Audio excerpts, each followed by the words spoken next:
pick yourself up off the floor because the boys are back in town. You know, I read the other day someone was saying that the song "The Boys Are Back in Town" is one of the greatest rock songs of all time.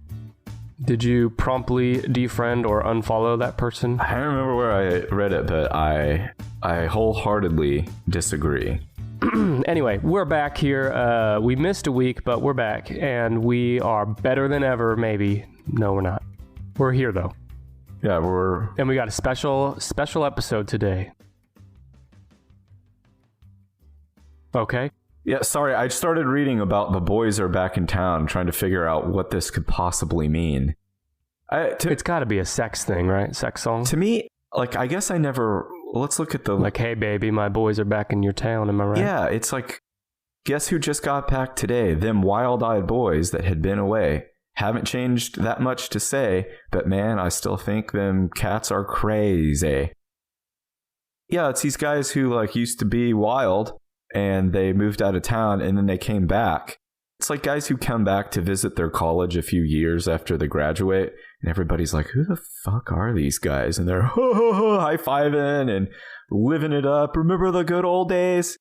And everyone else is just like, who are these guys in cargo shorts? Why are we talking about this? Okay.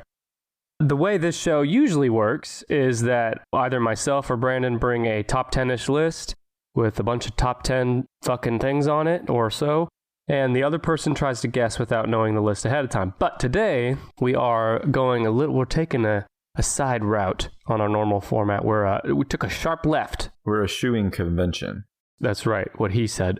Today, by the request of our listeners, we are covering conspiracy theories. Some conspiracy theories, not... A few conspiracy theories. Yeah. Not all of them. I love many of them, and we don't have time for many of them. Maybe we can do more conspiracy episodes, but yeah, I had to be very choosy about what we covered today. Yeah, so Brandon and I both picked 2 conspiracies because we wanted to do a semi-deep dive on each one of them. So for the sake of time, we did 2 each. So I guess that's this week we're the 2-ish podcast. Am I right? Conspiracy Theories was selected from a list of options by our Twitter followers. You can follow us on Twitter and Facebook and Instagram at 10ishpod, 10ishpod. Occasionally, we do ask our followers to choose the topic for us, and this time they chose conspiracy theories. So, Brandon, where do we start? What is a conspiracy theory? Tell the folks at home, what is a conspiracy theory? It's usually based on like a nefarious plot. Whoa. Among hot take. Shadowy elements conspiring and working together. It's usually to do something, to get away with something naughty. You mentioned shadow. I think conspiracy theories are also strongly linked to the large shadow a fat man in his basement casts while theorizing on conspiracies on message boards online. Would you say that's also fair? Yeah, if the fat man's got like a really harsh light in his basement. Sure. Brandon, what do you say to people that say every conspiracy theory is just some bullshit person on the internet trying to stir shit? Well, I would say many of them are, but there are many conspiracies that are not theories.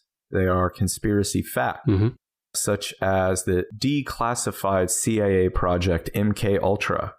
As experiments in mind control. Some of them took place at Harvard University. I mentioned this before when we talked about colleges. Harvard University, work done there in cooperation with the CIA as part of the MK Ultra project, created or broke the brain of Ted Kaczynski and set this brilliant but troubled mind off on a dangerous path to become the Unabomber. They gave him drugs, broke him down psychologically.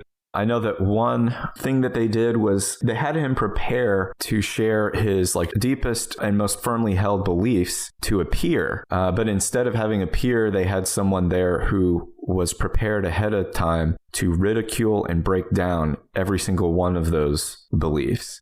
But all this stuff is declassified, and Ted Kaczynski was the Unabomber. Another conspiracy fact you may have heard of, it's called the business plot. I believe it was in the late 30s, I want to say it was 1939, maybe 1940, that some powerful businessmen in the U.S., along with some retired military, including Smedley Butler. What? Smedley Butler, General Smedley Butler. Who names their kid Smedley? He comes out and they're like, oh, this is a Smedley for sure. His parents were Stinkford and Stenchley Butler. These businessmen planned a military takeover of Franklin Roosevelt's administration. There was a true plot to perform a coup on the United States government, and one of the businessmen involved with it, Prescott Bush, grandfather of George W. Bush, father of George H.W. Bush. And listener of the show. Oh, I was going to ask, why did the CIA declassify MKUltra when it's so controversial? I really don't know. I know that Freedom of Information Acts, I don't know. I do have the internet at my fingertips and could look it up. But No. We're not rich, Brandon. We don't have the internet available at any given time. But why don't we get into some ultra-sized conspiracies? Like I said, we're going to take a deep dive into them. And I want to give a disclaimer.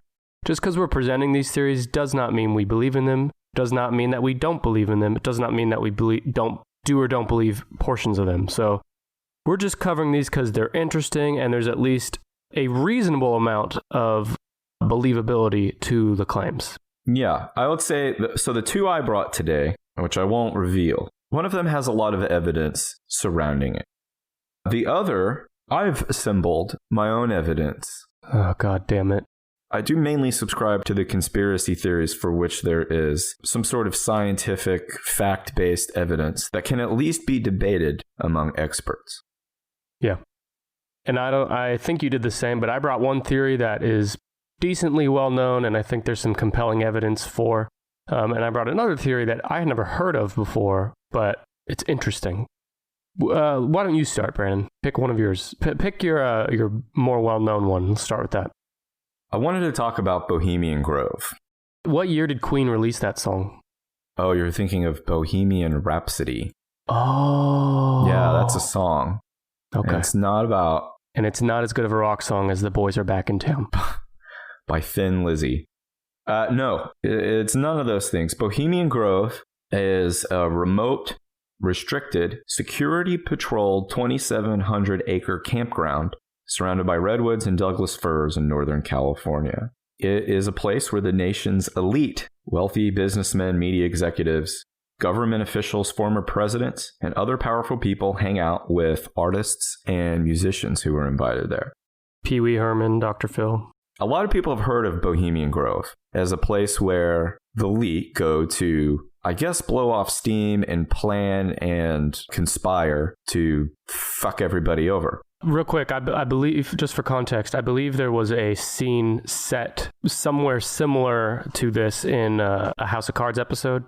Yeah, it was Yeah. called Elysian Fields in House of Cards. It was also, something similar was also depicted around True Detective Season 2. Yep. I'm a fan of True Detective. I even enjoyed Season 2. Anyway, it is constantly referenced in popular media, especially around America's elite doing nasty, gross things, having a great time, and also scheming and plotting. Jeffrey Epstein is closely associated with these theories. I'm not going to go into a full plug here, but I will just mention we did do a deep dive on the Jeffrey Epstein, the whole deal with Jeffrey Epstein in one of our recent Patreon exclusive bonus episodes, which you can find at patreon.com/10ishpod. Why are the world's elite doing these strange rituals, which have been confirmed, right? There are rituals. I'm going to get to the rituals. So I think most people have heard about Bohemian Grove. It's in Northern California. It's secluded. It's where Kevin Spacey and a bunch of politicians get together to hang out, high five, and something goes on there. Mm-hmm. But Bohemian Grove is a location. It's not the name of the group. The group is actually Bohemian Club, the Bohemian Club. And the Bohemian Grove is only one location, which the Bohemian Club congregates. The other location is a clubhouse in San Francisco. I actually read a lot of interesting stuff about gentlemen's clubs. Gentlemen's club, now a gentlemen's club usually means a titty bar.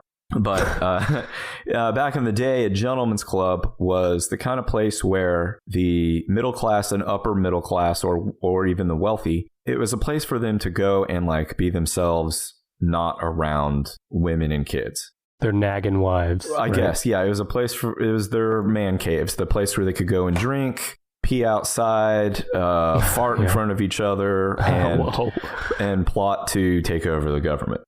So I also found it very interesting how Bohemian Club actually started.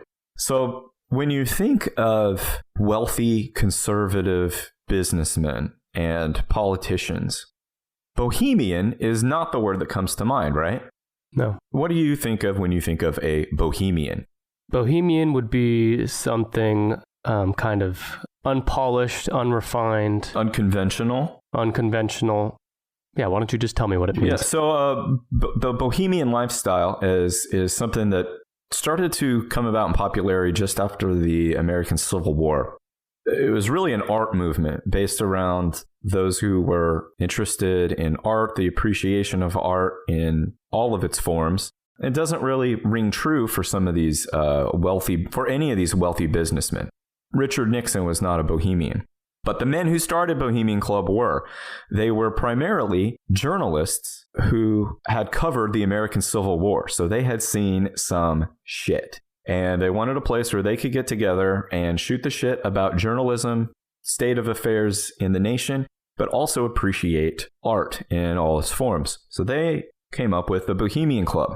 Now, to bring artists in, whether those are opera singers, poets, playwrights, to bring them into the club to enjoy their art, they had to make friends with some wealthier patrons. So they expanded their membership to let some wealthier members of the community in, because they could patronize the arts and these fellow artists could enjoy it. Well, just like everything, once you give the rich dicks an inch, they're going to take a mile. So they got a foot in the door, and over the years, the emphasis on membership among those in the journalism profession or arts-related profession was replaced by those wealthy and elite. Now, the wealthy and elite that are a part of Bohemian Club still ostensibly appreciate the arts. And although there's different levels of membership, and artists and entertainers are usually like guests or like very, very low level members. So they get to come and hang out and perform or high five people. The full members are guys like George H.W. Bush, George Bush, Richard Nixon. Dude, it's weird to think about George W. Bush like in a fucking black robe.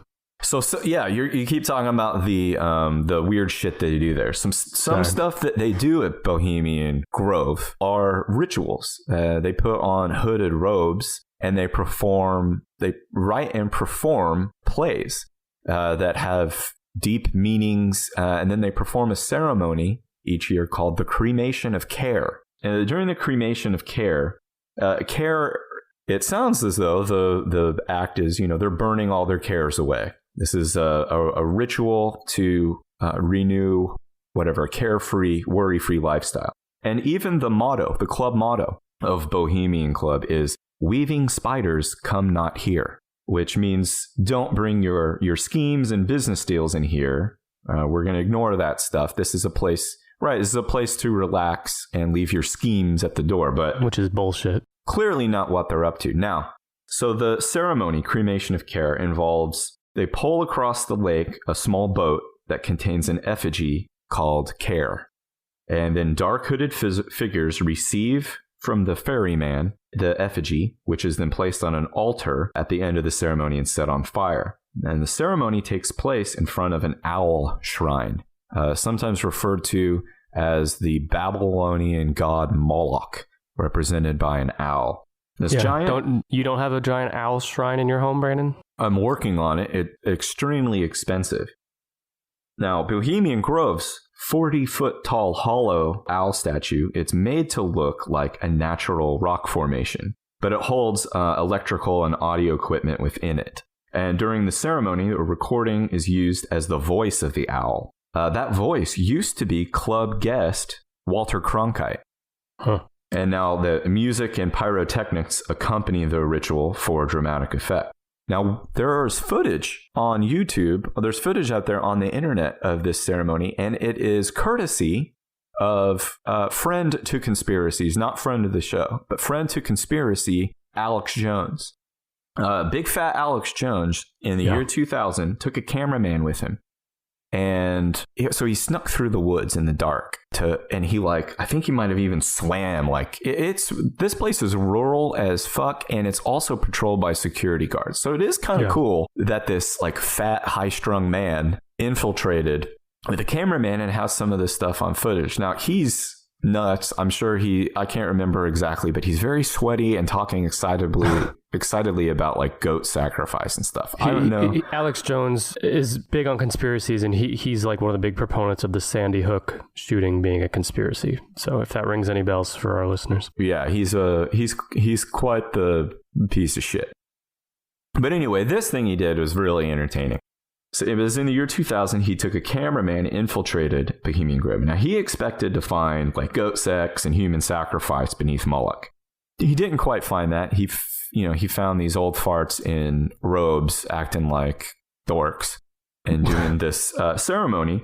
But he claimed that the cremation of care was an ancient Canaanite, Luciferian, Babylonian mystery religion ceremony. After Alex Jones did this, he got a lot of publicity, even in the year 2000, when I don't think news traveled quite as quickly on the internet in the year 2000 because social media wasn't around, Google wasn't around. So despite that, he made kind of a big splash in the following years for this infiltration. So a British journalist called John Ronson covered Bohemian Grove and Alex Jones's investigation. And so what journalist John Ronson wrote about cremation of care ritual, he said, "My lasting impression was of an all-pervading sense of immaturity. The Elvis impersonators, the pseudo-pagan spooky rituals, the heavy drinking. These people might have reached the apex of their professions, but emotionally, they seemed trapped in their college years." Okay. A lot to unpack here. Right. So first of all, let's acknowledge that I'm sure there is a decent chunk of our listeners who've never heard these theories. Mm-hmm. So their heads might be spinning right now. And I want to re-emphasize that everything Brandon has said up to this point is fact. We have evidence that these rituals are taking place. So for those listeners where their head is spinning and they don't understand, try to explain, and you kind of did there at the end, but try to explain why. Why is this happening? Why are these super powerful men? Let's assume nothing else nefarious is happening at this place. There is. I know we have documented proof of something so nefarious it has completely altered the course of history for the entire world. Okay, well, hang on. Before you get into it, I just want to try to explain to people why, what rationale could these people have because clearly they've invited entertainers and things that could go out and tell people what's happening there. There's levels, and the people who are invited as guests are not privy to the true debauchery, to the scheming and planning. There's lots of things going on here. Well, there could be a reason that they kind of secretly let Alex Jones in, let him think he's infiltrating, but let him in on an occasion where they knew the low level shit would be happening so that he would report it. I'm just spitballing here. He would report this shit and people could be like, okay, they're doing weird shit, but they're not sacrificing people. And then they kind of move on. I don't think they sacrifice people at Bohemian Grove, but I think the people who do sacrifice people attend Bohemian Grove. Okay. Or the people who look the other way when elements of the CIA use human sacrifice as a means to control, manipulate, or, yeah. I guess I'm just trying to get to the root of because for people that aren't as into conspiracies like you and I, and there's a lot of them listening right now, this might all just sound hokey as shit, if you're hearing it for the first time. So I kind of want to try to make them understand why Bohemian Grove even exists for modern day elite politicians and etc. One, I would say a smaller reason is, a shared experience that could equally be used as blackmail for anyone. If you're all in the same place, if you're all doing the same bad things, then you're all sharing one or more of each other's worst secrets. So now you have a bond, for better or for worse, around some kind of mutually assured destruction. If one member of this group lets loose a secret about what was done there, then he can and should expect swift and powerful retribution from the others in the group. Part of it is for blackmail. You're in this club. And now, once you're in, once you've seen this shit or done this shit, you're in. And you have to keep your mouth shut. But the other thing is they're wheeling and dealing. This is a chance for the highest up of the highest up, for top government officials to meet outside of the public eye with titans of industry and scheme to steal money from others or to screw other people over, screw other countries. So let me give you an example of what the wealthy have come together to accomplish at Bohemian Grove. Mm-hmm. Are you familiar with the Manhattan Project? Vaguely. The Manhattan Project is the project during World War II that took place in Los Alamos, New Mexico, that invented the atomic bomb. Yep. The Manhattan Project planning meeting originally took place at Bohemian Grove in September 1942. Nuclear physicists Ernest Lawrence and J. Robert Oppenheimer. You've heard Robert Oppenheimer's name before, right? Mm-hmm. I Am Become Death, the Destroyer of Worlds. The presidents of Harvard, Yale, and Princeton, executives from Standard Oil and General Electric, as well as military officials, were all attending Bohemian Grove and planned the Manhattan Project during a weekend retreat. It resulted in the atomic bomb, which, like I said, completely changed the course of human history. Explain for the folks at home what an atomic bomb is and how it changed the course of human history. Is that they might have? You're not talking like a candy, right? An atomic bomb, and No, it's not an atomic warhead sucker or a firework. No, okay. It's a big kablooey with lots of radiation. It is the most destructive, violent weapon that man has ever come up with. And the idea for it came from Bohemian Grove. A bunch of rich dicks at Bohemian Grove who wanted to win the war, but also make it, God damn it, Chewy. Be nice to Chewy. But also make a shitload of money. That's our producer, Chewy the dog. And well, here's the other thing. The other reports from it is that this is just what journalist John Ronson said, is that in between the wheeling and dealing and scheming and conspiring, these dorks, Brett Kavanaugh is a perfect example of the kind of douchebag that hangs out at Bohemian Grove. He is a Supreme Court justice. He's just an overgrown, kind of idiot frat boy. Yeah, this was the guy that was accused of... He was accused of sexually assaulting or raping Christine Blasey Ford and other women. Anyway, this idiot is the kind of guy who goes to Bohemian Grove, and reportedly these, in between all the scheming and conspiracy, these guys are drinking a bunch of beer and peeing in the woods and running around with their shirts off. Now, Richard Nixon spoke about it once. I've mentioned his words before here, but it always makes me laugh, and so I'm going to read it again. So President Richard Nixon, May 13th, 1971, was recorded speaking about Bohemian Grove. And here are his words. He says, "The Bohemian Grove, which I attend from time to time, it is the most faggy goddamn thing you could ever imagine." Which makes me feel a little bit better about what goes on there. But maybe if Nixon is not into it, then they kind of de-level him a little bit, you know? But conspiring in an evil way is his fucking favorite thing to do. I think there must be a lot more putting on dark robes and just jerking each other off. I think there's probably a lot of circle jerks. I think it's part of the ritual. It has to be a circle jerk. But there's definitely theories about children and or women being abused there as part of rituals, right? Or facilities near there. Yeah. Okay. So that's all I have on it. There is a lot on Bohemian Grove, but I tried to cover exactly what it is, or the Bohemian Club, what it is, and the history of it. 1 second. There was there is a movie on Netflix I watched one time called The Conspiracy. Came out in 2012. Mm-hmm. It's based on a group of friends infiltrating Bohemian Grove. That might be worth watching too if you're... It's fictional? It's fictional, but it's based on Bohemian Grove. Let me tell you some of the members. Now, a lot of the members are not names that you would immediately recognize. Now, you would recognize Ronald Reagan, Theodore Roosevelt, George H.W. Bush. But Ronald Reagan would never do anything naughty, Brandon. Oh, not that he remembered. Warren Christopher. So he's dead now. Died in 97, but he was an American lawyer, diplomat, and politician. During Bill Clinton's first term as president, he served as the 63rd Secretary of State. So a former Secretary of State is on this list. Let me find another guy who just looks like an old white guy with a big mustache. So it's a male-only private club. Regular full members are usually wealthy and influential men who pay full membership fees and dues, and they usually have to wait about 15 years for an opening, because the club limits itself to about 2,700 men. There are 4 women who have been made honorary members. They were made in the first 2 decades, but they weren't given full privileges. I was going to say, you'd think they'd be under fire more often for women being excluded. Like in this day and age, like that would, it's just kind of weird.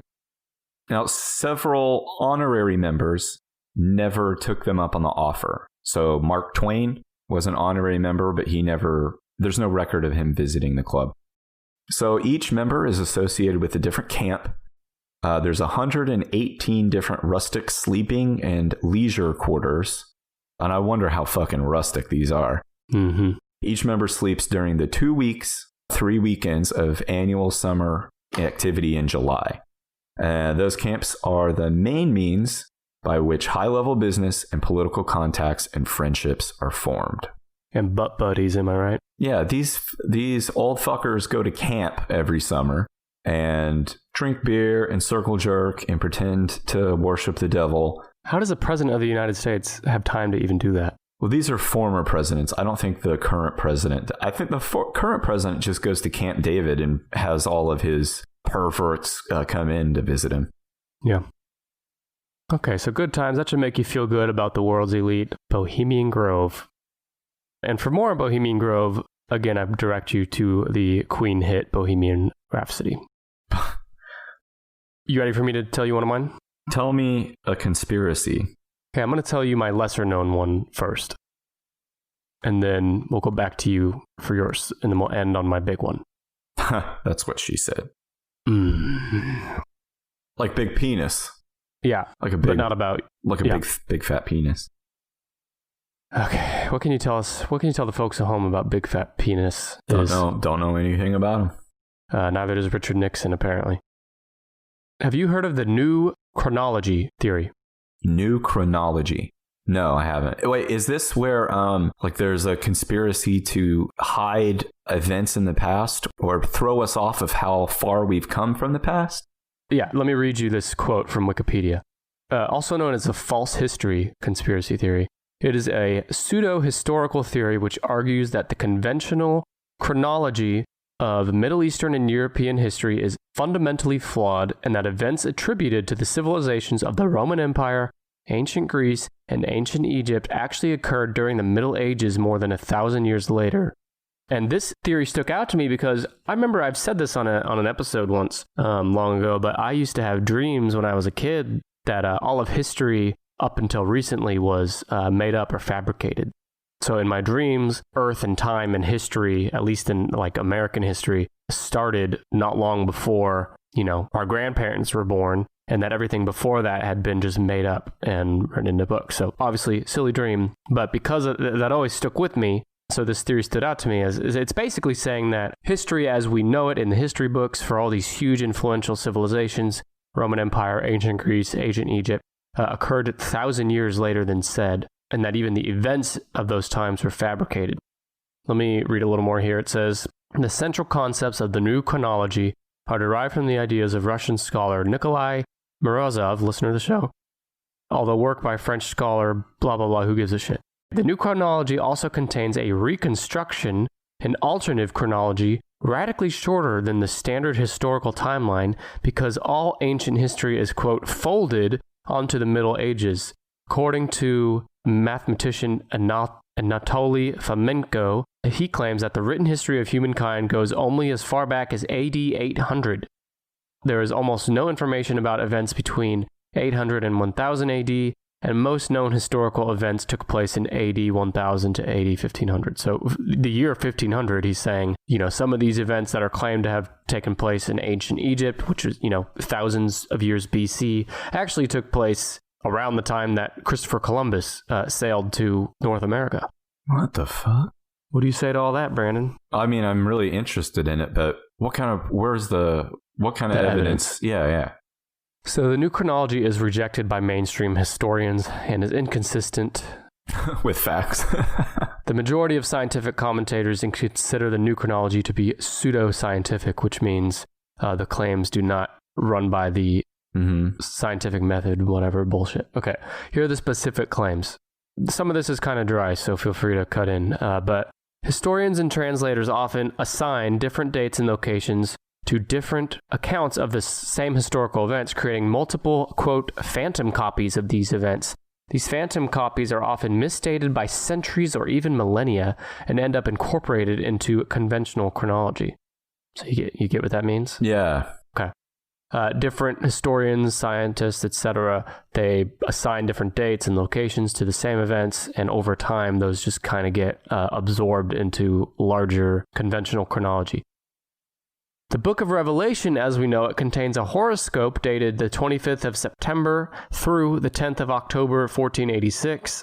As we have already noted, the inability of the latter-day commentators to comprehend the astronomical symbolism of the apocalypse is directly resulting from the loss of knowledge about the correct and the distortions introduced by historians of the 16th through 18th century. So I just had a lot of bullshit there, but it all boils down to the fact that these guys claim there's evidence pointing to the fact that history, as we know it, was kind of lumped together and not an actual correct, accurate telling of when these events took place. And from what I can tell, there's not a ton of viable scientific evidence for this. I was going to say, I think like carbon dating pretty much fucks all that up, doesn't it? Yeah, I don't think this is true, but I think it's at least interesting to talk about because what if we did find conclusive evidence someday that the history of humankind is not nearly as old as we thought, and that this isn't in this theory, it was in my dreams, but I'm going to layer the shit on here, but like it would be like people like Christopher Columbus didn't even exist. Someone just made them up. They're just written into history books to explain, yeah. Kind of like the Bible, like shit's just written into or any religion. Shit is written down to explain things we don't understand. So where did North America come from? Who found it? Well, let's just write about this guy named Christopher Columbus and attribute it all to him. Yeah.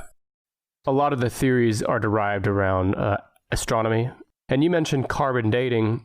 This guy who's kind of taken ownership of this theory, Anatoly Fomenko, he says archaeological, dendrochronological, paleographical, and carbon methods of dating of ancient sources and artifacts are both non-exact and contradictory.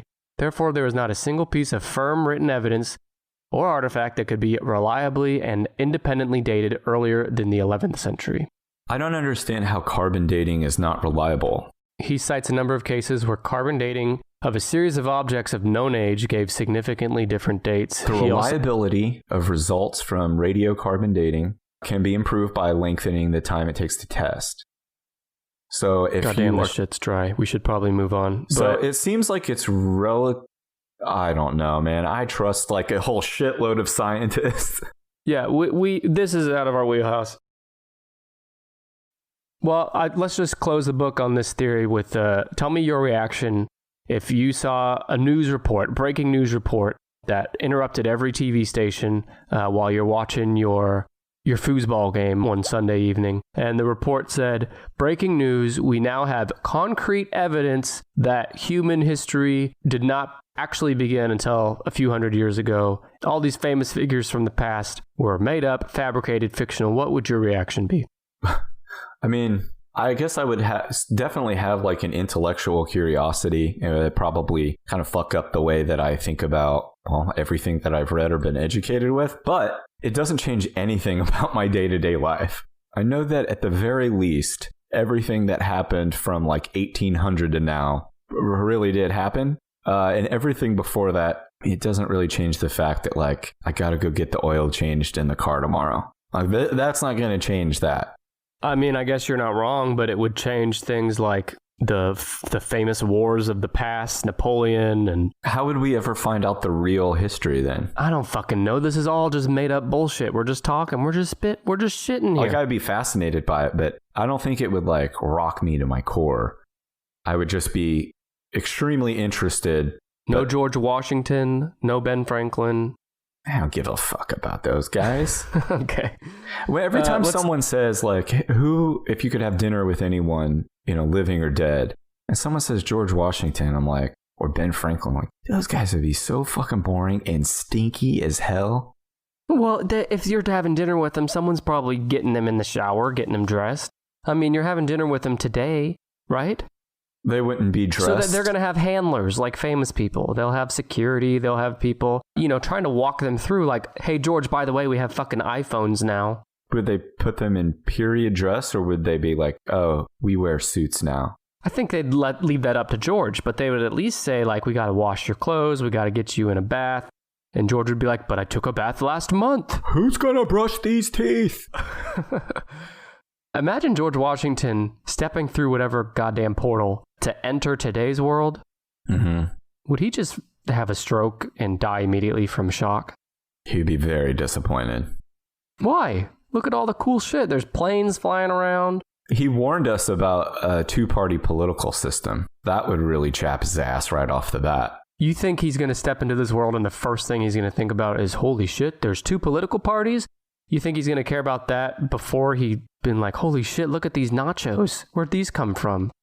There's fucking chili cheese fries now? We covered where nachos come from. But George doesn't know that. And he's like, the first thing he's going to do, watch a political debate on television? The first thing he's going to do when he steps out of that portal is subscribe to the Tennis podcast. Yeah, no, of course. And start listening. Yeah. Shout out to George, who may or may not be listening to us as we speak. Has been resurrected for my dinner. I don't want to go to dinner with him.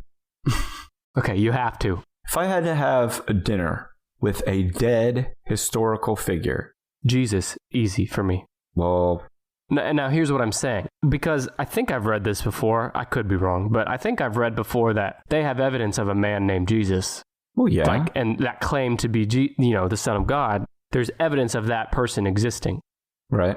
Whether or not he was the Son of God is the question.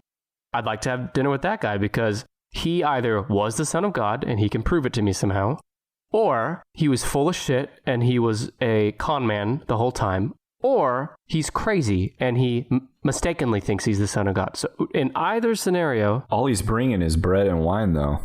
No, he's bringing loaves of bread and fish, and he's feeding the whole damn restaurant. Yeah, that's right. We don't need anything else. Just, hey, man, fucking...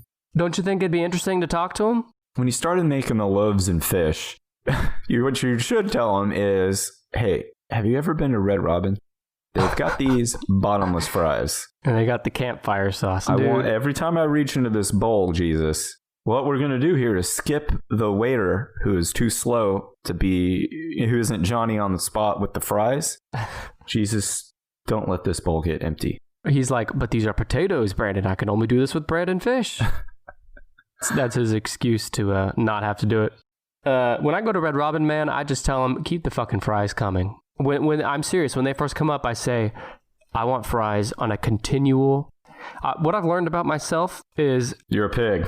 I have self-control in a lot of areas. But if there's fucking Red Robin French fries with campfire sauce in front of me, I'm eating it. Sorry. You turned into Cookie Monster? I turn into Cookie Monster when it comes to Red Robin fries. So that's George Washington and Jesus. But if Ben Franklin stepped through the portal and was resurrected to come have dinner with you, he'd have to tell his handler to let you know he'll be late because he's stopping by the fucking Hooters on the way. Oh, get a good look. He wouldn't bother with Hooters. He would go straight to the grossest dive strip joint in town. He'd be sitting in the corner with his sunglasses on. No, he would have his chin resting on the stage. And then he'd be like, so I invented electricity. But that's not even true if my version of the new chronology theory is correct. I have one more theory I want to touch on real quick, and that's the conspiracy theory of you engulfing a hot dog at the Atlanta airport down your throat. Wait, this is your other one you brought? No, this is a bonus third one. Oh. That's hashtag hot dog, Brandon. No, that shit happened. So, why don't you give us your other theory? What do you know about Prince Charles? Isn't that also like a sex move thing? No. You're thinking Isn't that like you give someone a Prince Charles? That's a thing, right? I don't think so. His brother is Prince Andrew. He's been in the news lately because of his relationship with Jeffrey Epstein. Oh, I think I'm thinking of a Prince Albert. Isn't that like a Prince Albert? No, it's getting I think it's getting your dick pierced. Yeah. No. God damn. This is Prince Charles, which is a different thing you do with your dick. Yep. Does he strike you as a scary individual? Dude, is he the prince now? Yeah. I don't keep up with the royal family at all, so like Prince Charles is the son of the Queen of England. He was married to Princess Diana of Wales. That guy, okay. Right. I was thinking of his kids, I think. No, not Prince Harry and George, and right? William. Harry and William. William, whatever. No. All right, Prince Charles. Prince Charles. In 2012, the Romanian National Tourist Office revealed that His Royal Highness Prince Charles Philip Arthur George, Prince of Wales, KG, KT, GCBOM, AK, QSO, PC, ADC, Earl of Chester, Duke of... What the hell is all that? That's part of his title. It's all the letters. Now I got to start all over. I knew you were going to do that. I got to start all over. What's all the letters? I don't know. It's part of his title. I don't know what the fuck it is, but it's part of it. God, this is bullshit. Do your research next time. His Royal Highness Prince Charles Philip Arthur George, Prince of Wales, KG, KT, GCB, OM, AK, QSO, PCADC, Earl of Chester, Duke of Cornwall, Earl, Duke of Rothesay, Earl of Carrick, Baron of Renfrew, Lord of the Isles, and Prince and Great Steward of Scotland, is a fucking vampire. Oh, God damn it. First of all, Earl. The Earl of Chester. Remember that Dixie Chick song, Earl Had to Die or whatever the hell? Yeah. She fed him poison baked black-eyed peas. Is this guy still alive? Who, Earl? Charles, Prince Charles, the guy we're talking about. Yeah, he's alive. He's going to live for fucking ever. Okay. So why is he a vampire? Because he feeds on the blood of the living. Oh, it's because he can trace his bloodline back to Transylvania's Vlad the Impaler, the 15th century nobleman whose deeds inspired the vampire legend. Now, Vlad the Impaler had fucking spooky eyes and a handlebar mustache. And if he existed at all, right? He did.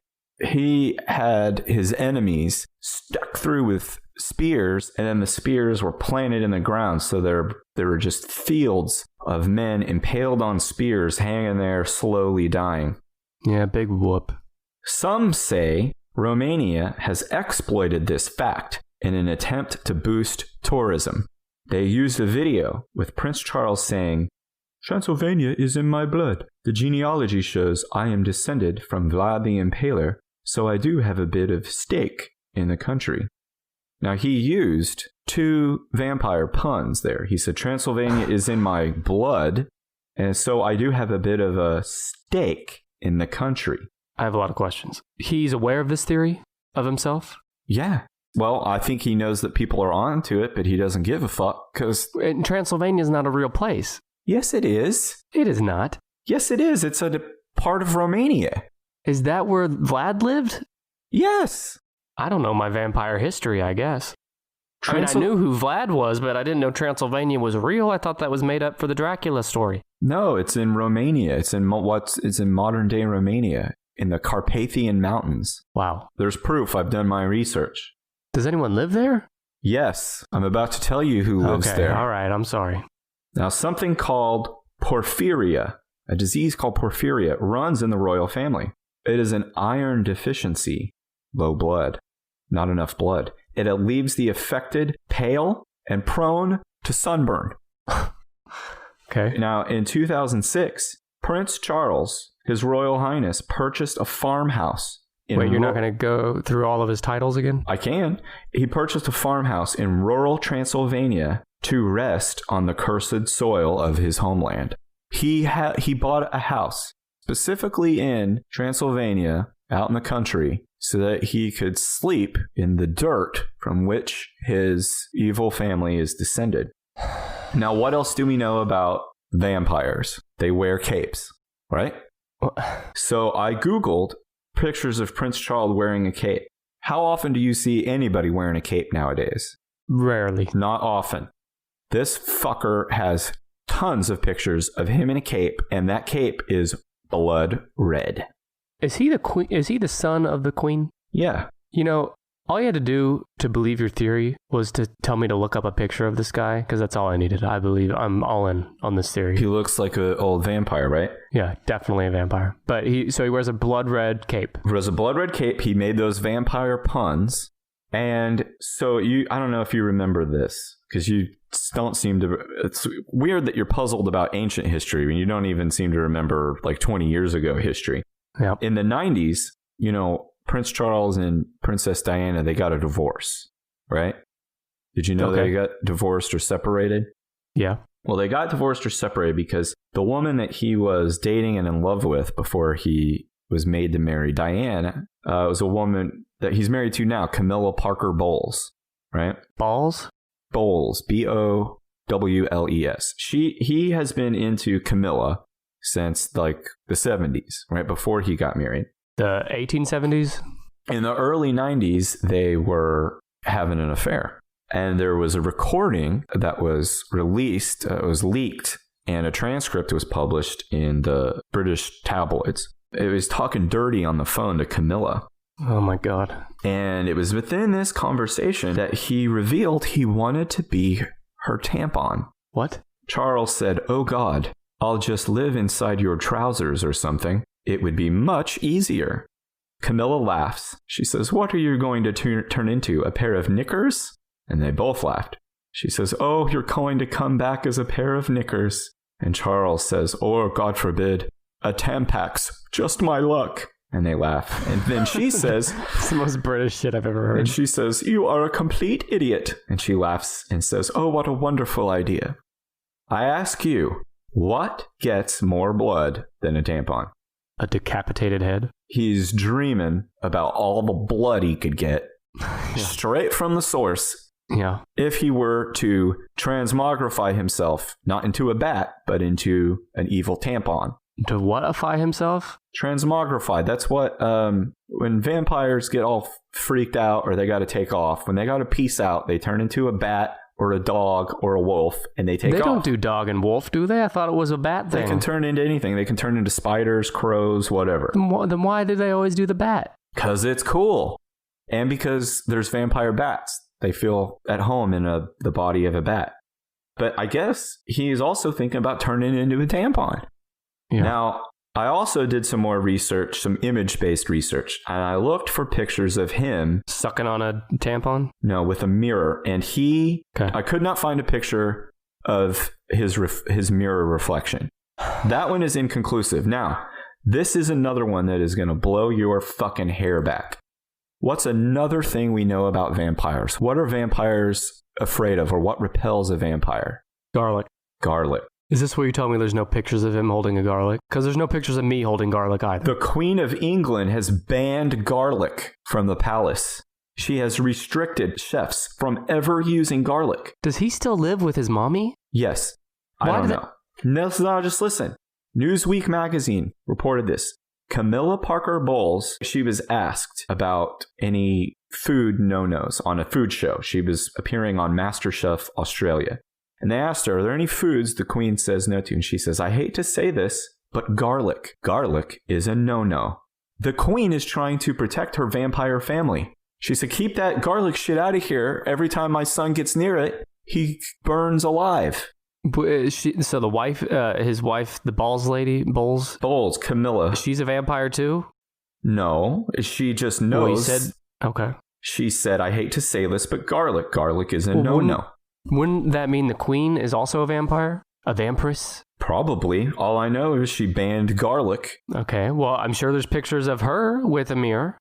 Hey, don't fall too down the fucking rabbit hole here. We don't know everything about vampires. Okay, that's what we're here for. I did see there's a lot of pictures of him in the sunlight. Okay, well, that should be a no-no. That's a point against me. So I know sunlight is a no-no. Look, I took a sniff of a conspiracy and did my own research and found multiple pieces of evidence. Where's his fangs? In his teeth, in his mouth. Yeah, but there's no. I've seen his teeth. There's no fangs. They might be retractable. I don't know. We haven't caught a vampire and studied it yet. Not that we know of. CIA, I mean, if there's vampires out there, CIA has them, right? I don't think they can hold them. I Why? think probably one of these... Because they just turn into a tampon, and then the CIA agent's like, hey, we lost our vampire, but there's this tampon in his cell. And then they throw it in the trash. There's a black tampon with bat wings flying around in there. Okay, well, good investigative journalism, Brandon. Thank you. Prince Charles vampire, you heard it here first. I broke the story. Speaking of breaking the story, the Murder and Myths podcast is a weekly podcast that finds a common theme to weave together a true crime and a myth in a storytelling fashion. It's a pretty unique podcast, and I want you to listen to their promo right now. This is Kimberly. And I'm Kristen, hosts of the Murder and Myths podcast. In our podcast, we tackle a common theme and bring you two stories. One of true crime, where I discuss murder and unsolved cases. And one of mythology, where I delve into the darker side of Norse, Egyptian, and other lesser-known mythos. You can find us on Twitter at Murder and Myths and our website, murderandmyths.com. Our new episodes are available on Apple Podcast, Stitcher, and Spotify. So please leave us a review and let us know what you think. And don't forget, come for the murder and stay for the myths. Brandon, sometimes I want to murder you, and sometimes I wish you were nothing but a myth. Okay. Should we dive into my last theory here? Let's get it. I know you're aware of this one, but I'm going to set the stage first. The Denver International Airport is an international airport in the western United States, and at 33,500 acres, it is the largest airport in North America by total land area and the second largest in the entire world. With over 35,000 employees, the airport is the largest employer in the entire state of Colorado. A few more facts here, and I'll tell you why I'm telling you this shit here in a second. As of 2018, the Denver International Airport is the 20th busiest airport in the entire world, the 5th busiest in the U.S. by passenger traffic, handling over 64 million passengers. The airport is the 4th largest hub for United Airlines, the largest hub for Frontier Airlines, and the main operating base for Southwest Airlines. Brandon, why am I telling you all this shit about the Denver airport? Because it is fucking creepy. These theories most commonly claim that the airport is a new secret headquarters or compound used by the Illuminati, New World Order, neo-Nazis, or reptoids. These claims are usually based on a number of things I'm going to get through. Now, this probably sounds far-fetched if you haven't heard this theory, but there is some compelling evidence that might make you rethink your initial reaction. Tell us then. That's all I got. Oh. Huh? It's been a great show, everyone. We'll see you next week. I'm looking at pictures of the Denver airport. Let me tell you, I'm gonna name off a few theories, and then we'll talk about them at the end, okay? Okay. These are the evidence in favor of conspiracy theories. I'm pulling some of these quotes from boredomtherapy.com. People have long considered why the Denver airport was even built to begin with, because they already had an airport. They already had a major airport in operation called the Stapleton Airport. It's nearby where the new Denver airport is now. And the Denver airport, I mentioned a minute ago, it's the second largest by space in the entire world. Why would Denver build such an expensive, lengthy project when it was unnecessary? They already had a fully functional large airport. Theorists believe that this new airport was a ploy to cover up a larger project with a massive construction site. Spreading upwards of 35,000 acres of land, the Denver airport is enormous. Not only is it the second largest airport in the world, but it's more than double the size of the next largest airport in the United States. Double the size of the next biggest airport. In the end, its construction cost builders to go over $2 billion over budget. But that's not all. Perhaps strangest of all is that despite its undeniably massive size, the Denver airport doesn't have even as many runways as the previous Stapleton airport had. And it wasn't even one of the top 5 busiest airports in the U.S. In other words, why double the size of the existing airport when at the time it wasn't even one of the 5 busiest in the U.S.? Right. Over $2 billion over budget. So why did they need this huge airport on all this land? Some people think that it was built to conceal massive, top-secret underground bunkers. There are multiple theories as to why these bunkers exist, including the bunkers being a home for aliens, that the space will be used as a FEMA concentration camp in the future when the U.S. government will kill its own citizens, or that the space is intended to be a fallout shelter for the wealthy and famous should the Earth face some sort of apocalyptic disaster. That's the one I believe. Yeah, there are blueprints out there that confirm, and the airport themselves have confirmed that there is underground tunnels and access ways underneath the airport, although they claim that's for, operation of the airport. Can I make a point about that? They claim that they are for operation of the airport, including the transfer of luggage, but those underground tunnels are large enough to drive large trucks through. Yeah. In fact, the underground tunnels occupy 470,000 square feet. So some counterpoints to this. According to the Denver Post, the space below the Denver airport is a thriving workplace that serves a very practical purpose in which more than 1,000 employees work every day. Reporters from the paper were given a tour of the underground facilities and reported back that nothing seems amiss. But that's what they want you to think. I'm not convinced just based on that. But let me tell you, so we keep talking about why was this airport even built when they had a fully operational large airport not far from this one? The counterpoint to that is that Stapleton, the former airport, was at capacity for gate space, airline traffic, and could not add space without expanding into the Rocky Mountain Arsenal, Chemical Weapons Center, and later a Superfund site that would have required expensive decontamination. So that's like one reason that a counter-theorist would say is why they did that. Mm-hmm. Let me read some more theories outside of the space.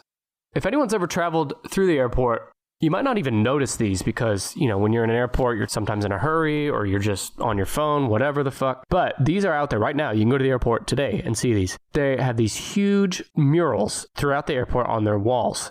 And these murals are undoubtedly strange and bizarre to have in an airport. Just search for Denver Airport artwork or Denver Airport murals on Google Images and you'll see these.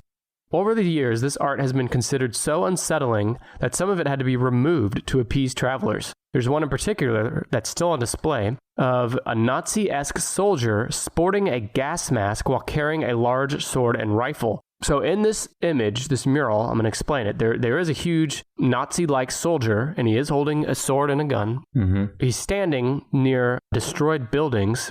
Yeah, I'm looking at it right now. Yeah, underneath him are weeping mothers holding what appear to be dead babies. Yeah, they're kind of behind him, lined up and looking down and crying. Yeah. He's also seemingly attacking a dove, which is an international sign of peace. In the background, children sleep in a demolished city while adults mourn. Many people have long believed the painting represents biological warfare. Why are there murals depicting apocalypse and Nazi soldiers attacking doves over crying citizens? That's strange, right? Like, can you explain why an airport would have that on display? One of the images is a dead little girl in a casket holding her Bible. Yeah. And there's also a 32-foot tall sculpture of a blue horse outside the airport, and his name is Blue Mustang. He has red eyes that shine in the night, and while being installed, this horse, known informally as Blucifer, fell on top of its human creator, killing him. Yep. Did you know there's another one of them? There's another one of those horses, that sculpture, and it's located on the north end of the University of Oklahoma campus in Norman. I used to walk past it all the time when I was in school, and its eyes also glow red at night. It stands out. It has nothing to do with the rest of the art or the University of Oklahoma. The city of Norman, the University of Oklahoma, and the Denver airport have nothing to do with a Mustang horse. So there's not even like a reason for it to be there. No, he is scary as hell. Yeah, you can look up the Denver airport horse statue to see a picture of that. So why? Why does the airport have this? It's either A, they're trying to show in your face while laughing behind your back that like we're showing them that the end of the world is coming and there's nothing they can do about it. Or B, there are no conspiracies and they just have really fucking weird art choices. Either way, it's weird. I found something new that they have there as of recently.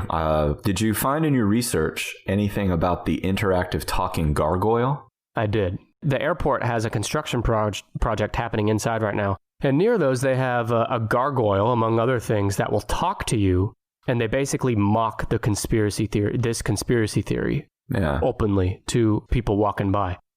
So they're either very blatant and carefree about, what could be true about the airport, or they're just having some fun. It's kind of weird to think like, first of all, I believe that there is an alternative purpose for the Denver airport because of its nearness to the Rockies, which form a natural barrier against like nuclear war if you could go into a tunnel deep beneath the mountain. But, if you were going to play it off and you're going to just make jokes about it, which is one of the main ways to dispel a conspiracy theory is to turn it into a joke and to laugh about how silly it is. It makes people embarrassed to believe it. But what a weird... It's all weird. Someone says like, look, we need to address this. We need to have a sense of levity about all the conversation about conspiracy in the airport. Let's have something interactive that dispels these myths. Should we have like computer screen? Should we have a mascot? And somebody piped up and said, I know, a fucking gargoyle. Well, I mean... And they're like, yeah, scary, creepy gargoyle seems like the best way to say there's nothing creepy going on here. Just think about this. Let's assume this airport is completely innocent of any of these theories. When they're building it and they're installing all the artwork, why choose this fucking man in a gas mask killing kids and mothers and doves with his... Like, it's so weird. No matter what, it's really weird to have that in an airport. There's been interviews with the artist of the murals that we keep talking about. A man named Leo Tanguma, just sounds guilty, has steadfastly denied that his paintings hide any sinister hints, although, of course, conspiracy theorists counter that Tanguma was bought off by the New World Order to lie and cover up the mural's true meaning. Well, the artist, I was just scanning it. It looks like the artist said that these murals depict some of the symbols of oppression that the Chicano community has overcome. Okay, even if that's true, why is it in an airport? Yeah, I mean, know your audience. I think people want like something that's kind of calming when they're about to get on an airplane, not the apocalypse. I mean, as far as anxiety goes, the apocalypse is a big one. A few more things here. You'd think for such a large-scale project that went $2 billion over budget, it would have been made obvious who built the airport, but that's not the case. A plaque can be found in the building stating that it was founded by the New World Airport Commission. There's just one problem. That group doesn't exist. This has caused many people to believe it could be a sign pointing to involvement from the New World Order, which sounds very similar to the name the New World Airport Commission. Mm-hmm. Furthermore, many people have questioned the other tiles in the airport, including one that says Mount Blanca. This was where the Knights Templar famously signed their charter, which mentioned they'd gathered to form a New World Order. If you look at an above-ground picture of the airport runways, some people say it looks like a swastika. I will say, in defense of a swastika, is that if you wanted to have runways that could be landed on from north, south, east, and west, it could kind of look like that. Yeah, but why not other airports? Also, I'm looking at it and I don't see... No, I think the swastika thing might be a coincidence. It was reported that in 2011, when the comet Elenin was said to be plummeting toward Earth, then President Barack Obama happened to be in Denver at the same time, causing many people to believe he was hiding at the airport. It was also rumored that the Queen of England secretly purchased land near the Denver airport. Did you know that the largest private landowners in Colorado is the royal family? I did not know that. It's been years ago. I used to work for a newspaper, and the family that owned it were the second largest landowners in Colorado. And someone tipped me off that the only ones who owned more land than them were the British royal family, who we also know are vampires. There's another mural that depicts the Nazi soldier holding the sword and gun we mentioned earlier, depicts him being toppled by citizens from all kinds of different nations, celebrating peace. So, well, that's good. Some people think that the Denver airport will be the shelter for the elite during an apocalyptic event, and then afterward, the chosen from each nation will repopulate the earth.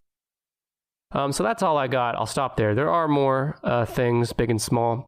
But I think, regardless of what you believe, the Denver airport, some weird facts there.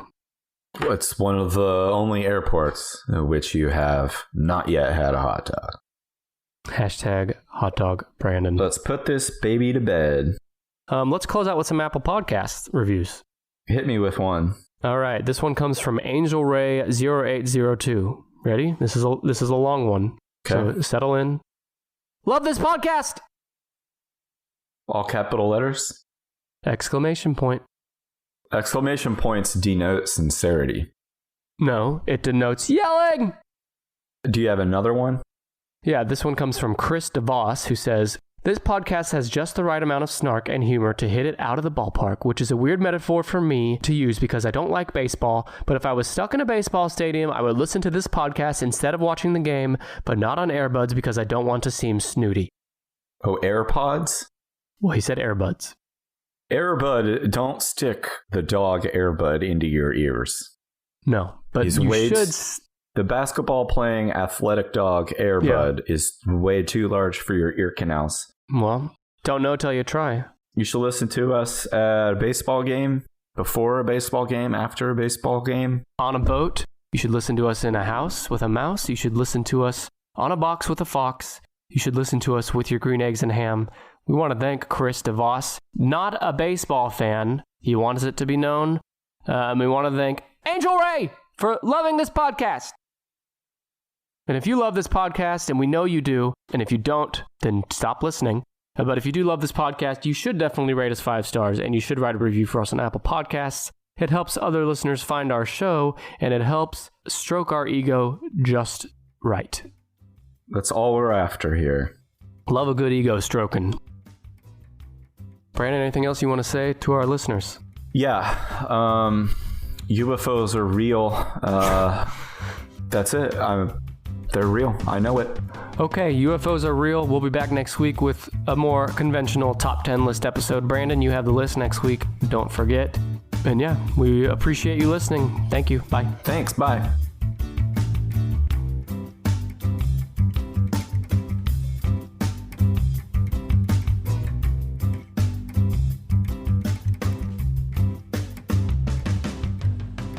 We'd like to thank Kevin MacLeod for his song Hackbeat, which we found on Incompetech.com for the official Tennis Podcast theme.